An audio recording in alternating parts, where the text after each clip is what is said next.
في تخوم بلدة جباليا للوهلة الأولى ترى الحال طبيعيا وحياة اللاجئين كما كل الدول، زقاقات ضيقة ومنازل متلاصقة مقارنة بغيرها، ولكن هذا الشعور لا يتجاوز لحظات قليلة. حين التوغل في شوارعها أكثر وتدقيق النظر في سكانها تتأكد أن القصف والخراب والهم والحزن هنا وهناك سواء. منزل عائلة حجازي المتواضع في الأطراف الشمالية لمخيم جباليا للاجئين الفلسطينيين شمال قطاع غزة سوي بالتراب على رأس ساكنيه، ولم يكن ذنبهم إلا أنهم فلسطينيين.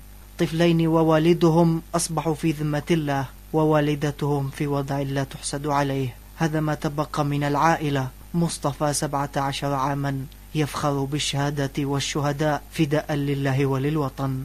مش أول مرة حنقدم شهداء، هي المرة الثانية، وإن شاء الله حنقدم شهداء لآخر نقطة دم.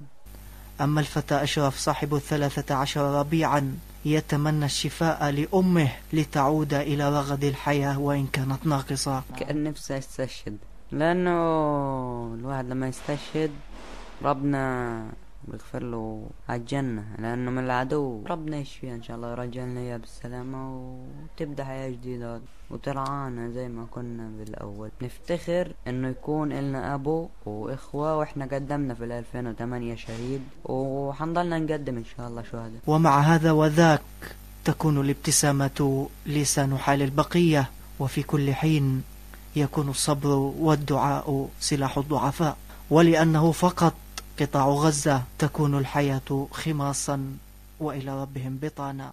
لإذاعة صوت الوطن.